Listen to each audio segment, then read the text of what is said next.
Бранот на промена на владите на секаде низ светот не ја зафати Албанија. Отворањето на преговорите со Европската Унија на албанскиот премиер Еди Рама му донесе четврти последователен мандат. Сепак, албанците не очекуваат дека ќе го исполни ветувањето и толку брзо ќе ја внесе државата во Европската Унија поради нерешените проблеми како корупција и правен систем.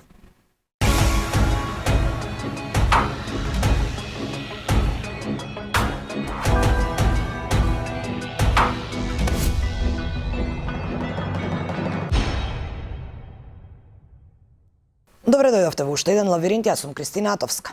Овој лавиринт ќе го посветиме на изборите во Албанија. Премиерот Еди Рама и неговата партија по четврти пат победија на парламентарните избори.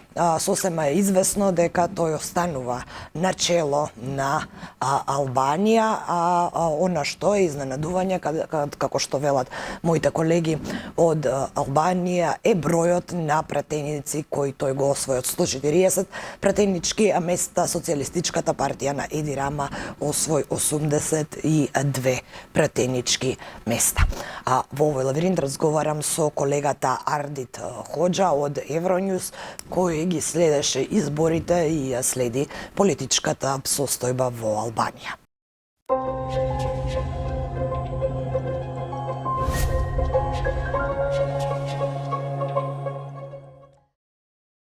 Dear colleague Ardit, thank you very much for joining my show and for giving us information about the latest election process in Albania, neighboring Albania.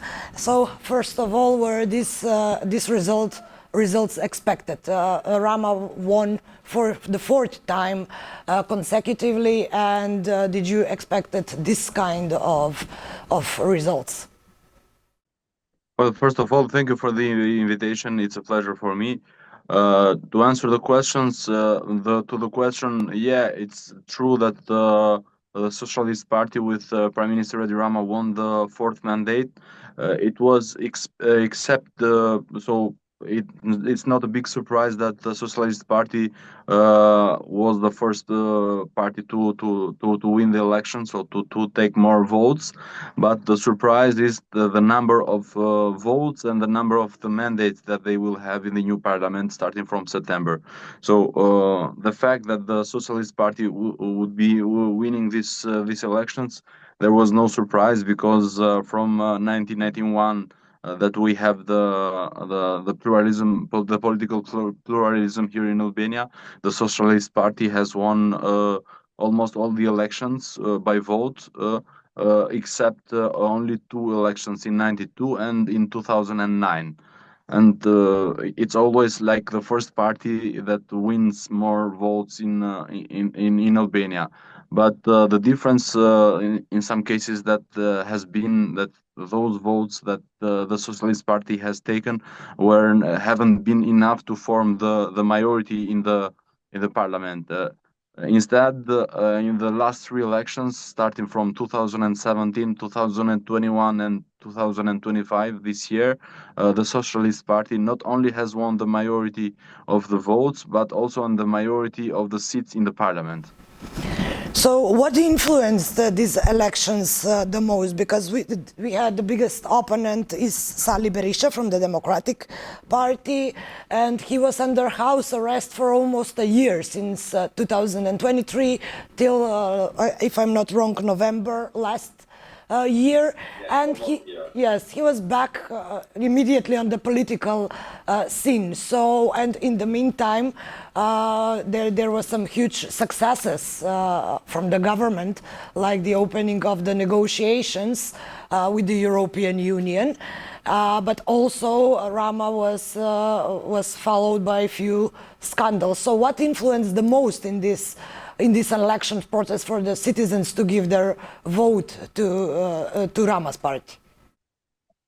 Look, from 1991, Rama and Berisha have dominated the political area in Albania. Of course, Berisha a little bit earlier than Rama, because he has run as president of the country from 92 up to 97. Then from 97 up to the day that we are talking, Rama is running in power once as a minister, then as a mayor of Tirana, and now for more than 12 years as prime minister of country. Saying that, so it's a traditional. There are two traditional rivals between each other. So Rama knows very well Berisha, and Berisha knows very well also Rama. There are many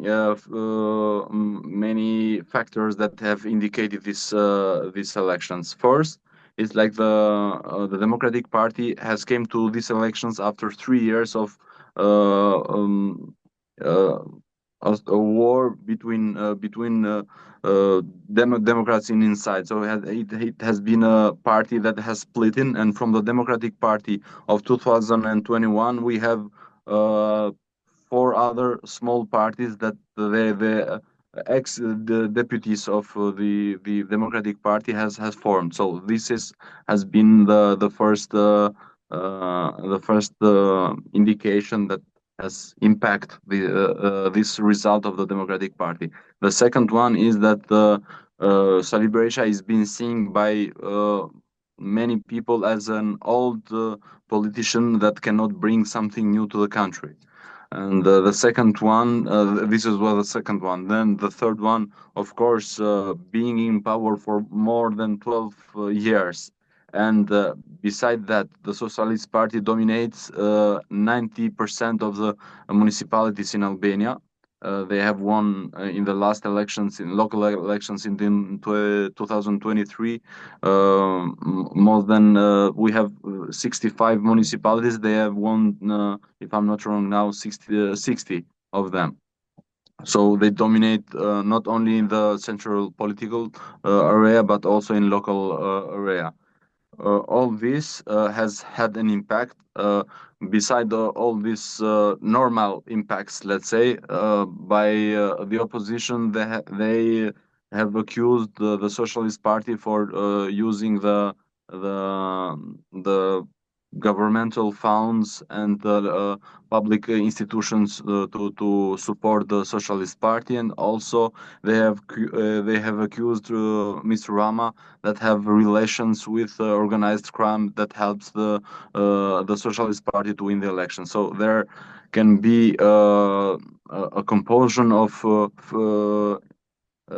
impacts that has produced this result. So the Socialist Party is running for more than 23 mandates, and the Democratic Party it's under 50 mandates from 140 mandates that we have the parliament. But the good news that these elections have produced, if can I say it like this, is that some new parties, some small ones, till now, uh, they have reached the minimum criteria and the minimum votes to have seats in the parliament. So we have three new parties that they will be sitting for the first time in the parliament. Two of them will have from one seat, from one member of parliament, and another one will have two seats in the parliament. Yeah, that's a new moment in the Albanian policy. I wrote. Yeah, we can call it like that. Yeah. Yes, I read a lot of comments about these small parties coming on the political scene. And you mentioned that the Socialist Party was, and also the opponent, Sali Berisha, also accused the Socialist Party for organizing vote buying, fraud during the elections, and pressure. What is your assessment now when the process is done, it's finished? So how do you, I mean, as a journalist, see on this process? Was there any pressures or buying voters? We have something on every that we talk about every election. It's Bulgarian train, as we call it. Yeah, there have been some accused about that. Look, from what I have seen as a reporter of Euronews Albania during these days in the elections of Albania, of course they haven't been the best kind of elections that we could have. there have been some new problems and some repeated problems that we have had in the past elections. So we will see if the what opposition says for vote buying for Bulgarian train, or I don't know, other elements that the opposition party, the Democratic Party, is trying to put in this kind of elections. But I want to stay strict on what the ODIHR said in the report that they have made for the election, the preliminary report, that they have mentioned that there are some problems with vote buying, with pressure and intimidation, and the fact that the field of the candidates wasn't equal. So we had some candidates from the minority that had some advantages against the candidates from the opposition. These are some problems that the ODIHR has mentioned in the report that has published only 3 days ago for this election. In the same report, they noted that they realized that there is a lot of self-censorship in the media sphere. So I would like to ask you about Rama's behavior towards journalists. In the past few years, we could see, because those news travel fast, we could see that he was even violent with one of our colleagues. He is very rude with a lot of journalists in Albania. I remember I was in one of the summits in Tirana where he came, and he was also rude or unpleasant when he was addressing journalists. What is your opinion about this? And is there self-censorship, like a lot of self-censorship in Albania at the moment? Look, the attitude that our prime minister has had with the Albanian journalists, it has started very early, maybe when I was in school, as maybe in the first class, that he has been as a mayor of Tirana. So I want to say, because it's not something new. His attitude and his sometimes bullyism against the journalists.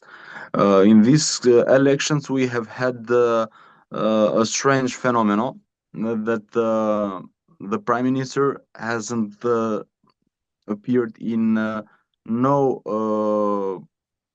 media confrontation, has made only some interviews in the last week.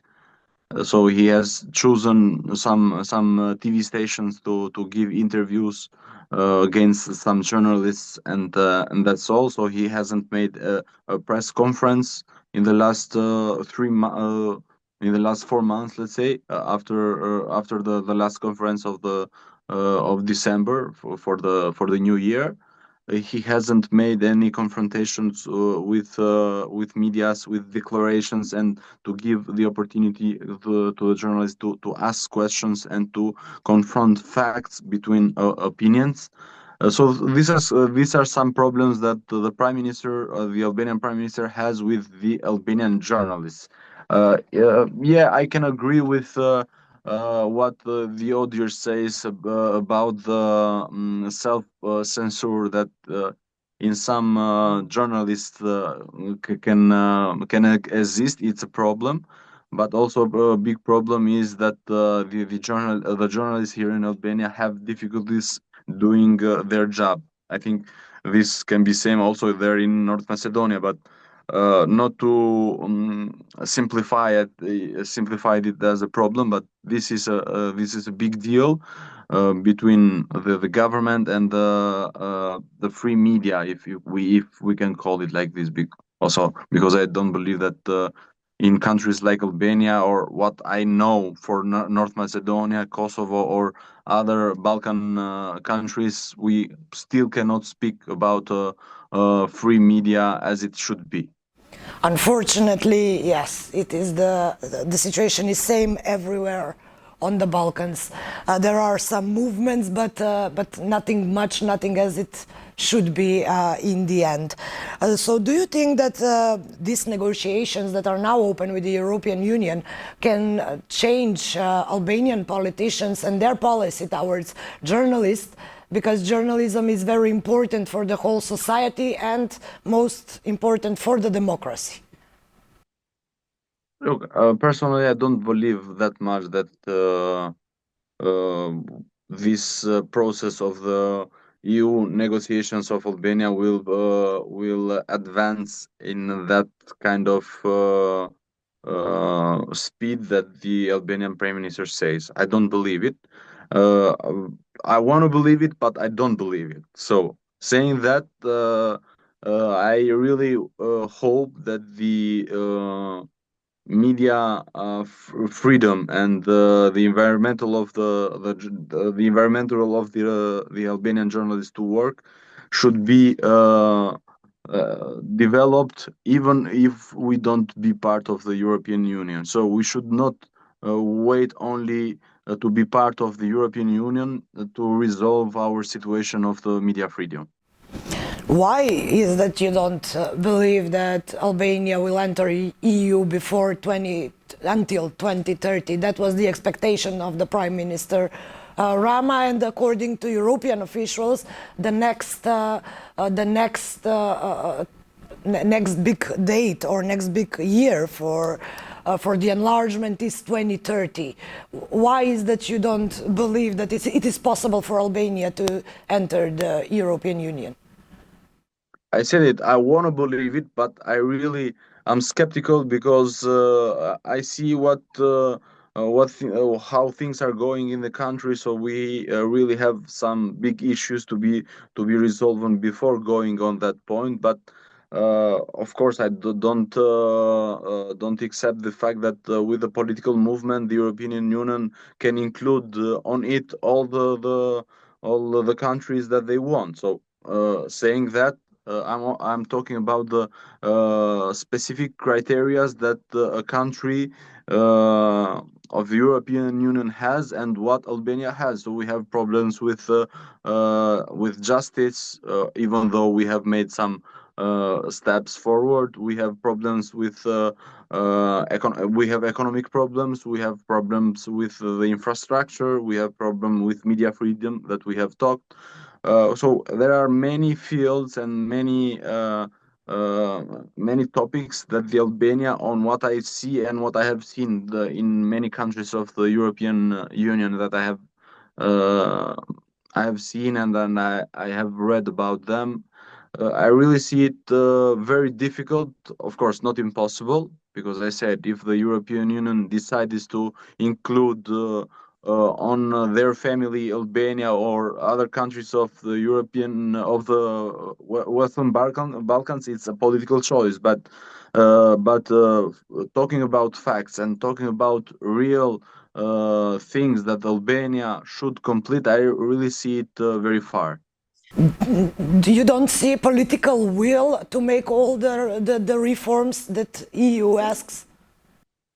No, I said it. The political will from the European Union is now. So we cannot say that there is no political will from the No, I European was Union asking from to political include. will from Albanian politicians and institutions to make all the reforms. But it's not only political will. It's more than political will. So there are reforms that should be made. There are It's a huge. It's a I don't know. It's a very very huge work to be done in specific areas. That's why I see it very very difficult, but of course not impossible, and would be a good news not only for Albania. In fact, saying this, all the problems, because I don't want to appear like a black cat. I'm skeptical because I see the situation in the country. But beside this, if the Albania will be part of the European Union on 2013 would be a good news not only for Albania, I think, but also for the all Western Balkans, especially for Kosovo, for North Macedonia, or for Montenegro, that are neighbor countries with Albania. So with a little joke. For North Macedonia, could be not having only two countries European Union in European Union like has now Bulgaria and Greece, but also will have also Albania and will be surrounded with Europe. Yeah, and besides, it is good to have a friendly neighbor in the EU, because so far as you know, our Yeah, the EU two others, neighbors the two others are yes, not so friendly. Yeah, I know, I not know. so friendly, and maybe even the other way around, because so far we are facing blockages, especially from our neighbors. First it was Greece, now it is Albania, and that's why the European Union decided to split actually North Macedonia, Albania in the process, because we were together in the same pot. So it We would have waited for some years. Albania has waited North Macedonia, and then for some others, North Macedonia has waited Albania in the process. yes, and it was one of a kind case in Yeah. European Union, but it is what it is. European Union, it is a construction that changes in a way all the time. The policy are changing, and also they have new members of parliament, a new structure of the parliament, so everything is changed. But we would At the end, yeah. yes, but we would really like to see a friendly neighbor in the EU vouching for the whole Balkan region. So, what are the next steps for forming a government?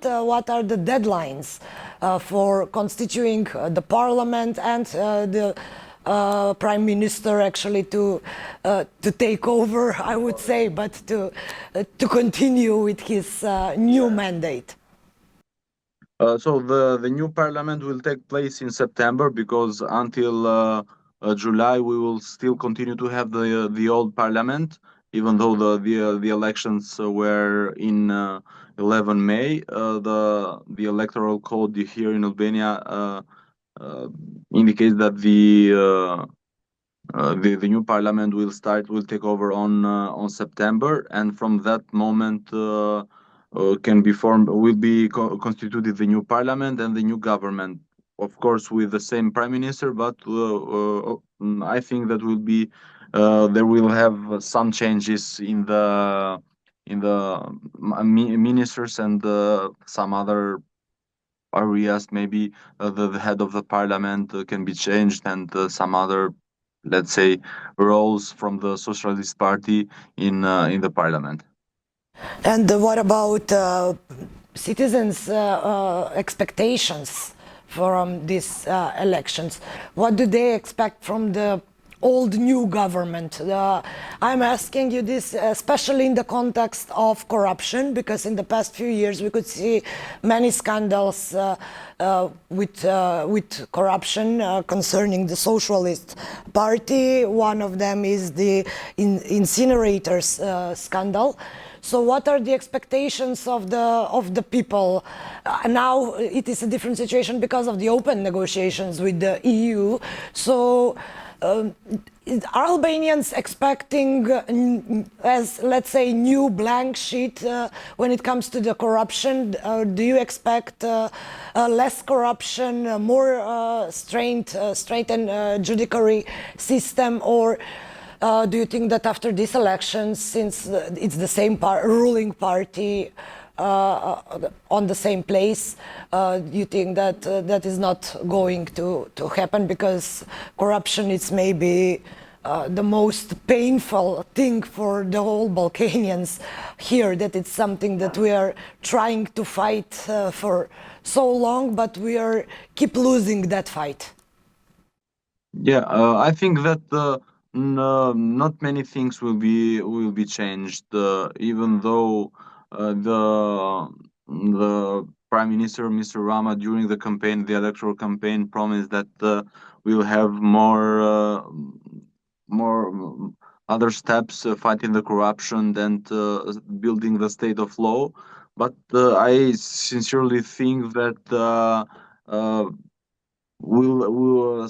some things will be changed. Yeah, it will have an impact. The fact that we will be in the process of the negotiations with the European Union, but I don't think that things will be changed with the magic stick. I really don't think it.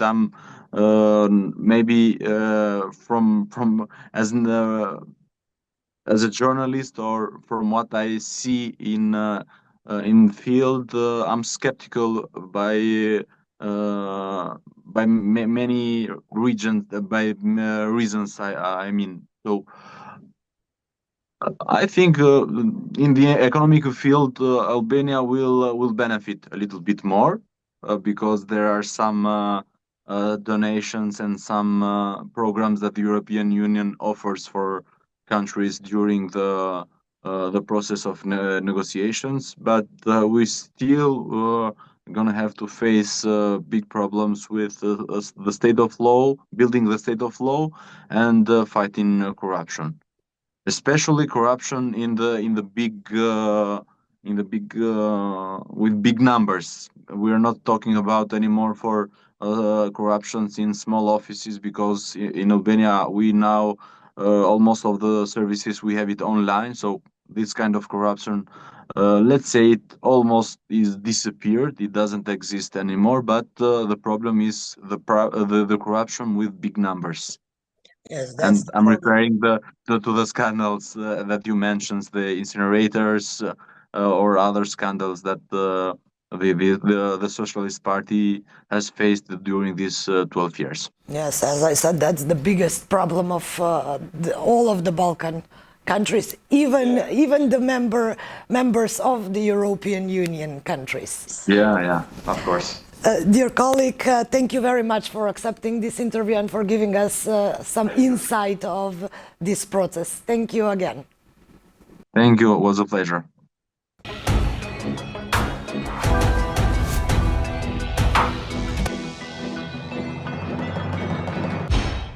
To беше колегата Ардит Хоџа од Тирана. Од она што друго се случува кај нас во регионот, а и во светот, председателот на Европскиот совет Антонио Кошта е во посета на Балканот. Тој се сретна со српскиот председател Александар Вучич, додека маратонците студенти во Брисел, во Европскиот парламент, ги пренесува своите пораки и им објаснува на европратениците за тоа што се случува во Србија и во каква држава живеат во моментот.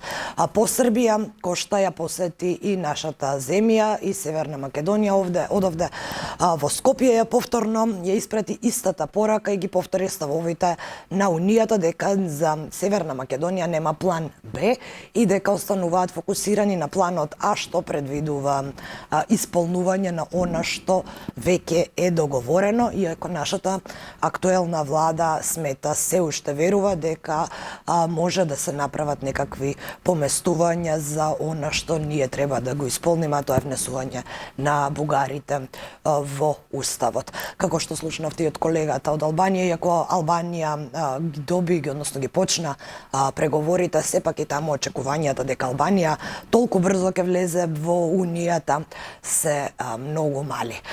Што се однесува до целиот Балкан, освен Албанија, некако останува повторно заглавен и секако да го имаме предвид и фактот дека Унијата до 2030 нема намера да прима нови членки. И сосема за крај да ги споменеме и неуспешните преговори кои требаше да се случат во Истанбул на највисоко ниво меѓу Русија и Украина, но повторно таа долго очекувана и најавувана средба не се случи помеѓу двајцата председатели Зеленски и Путин, и останува во наредните денови да видиме дали ќе се случи оваа висока средба на преговори со оглед на фактот дека и новиот американски председател тоа го бара од двајцата негови колеги и од Украина и од Русија. Во меѓувреме војните продолжуваат и во Украина и на Блискиот Исток и се уште не се гледа крајот и не можеме да видиме кога тие точно ќе завршат. Ви благодарам за вниманието со кое не следавте. Се гледаме повторно следната недела. Довидување.